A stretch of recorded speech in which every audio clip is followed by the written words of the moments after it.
नमस्ते दोस्तों, क्या आपने कभी सोचा है कि किसी देश की तरक्की को मापने का सही तरीका क्या है? अक्सर हम जीडीपी यानी पैसे और अर्थव्यवस्था की बात करते हैं, लेकिन क्या सिर्फ अमीर होना ही एक बेहतर जीवन की गारंटी है? यहीं पर एंट्री होती है एचडीआई यानी ह्यूमन डेवलपमेंट इंडेक्स की। ये सूचकांक हमें बताता है कि किसी देश के लोग असल में कितनी अच्छी जिंदगी जी रहे हैं। इसे 1990 में पाकिस्तान के अर्थशास्त्री महबूब उल हक और भारत के अमर्त्य सेन ने तैयार किया था, ताकि दुनिया का ध्यान सिर्फ पैसों से हटकर इंसानी विकास पर आए। अब इसे समझने के लिए हमें 3 मुख्य चीजों को देखना होगा, जिन्हें हम एचडीआई के पिलर्स भी कह सकते हैं।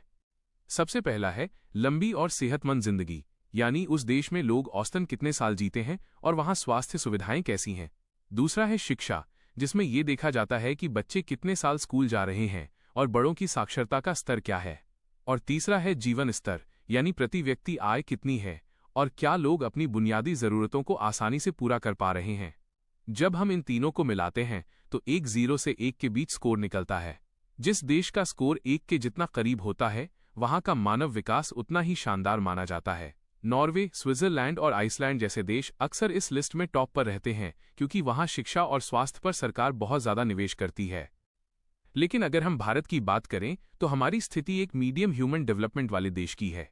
हम तरक्की तो कर रहे हैं, हमारी लाइफ एक्सपेक्टेंसी और स्कूल जाने के साल भी बढ़े हैं, लेकिन अब भी स्वास्थ्य और असमानता जैसी बड़ी चुनौतियां हमारे सामने खड़ी हैं।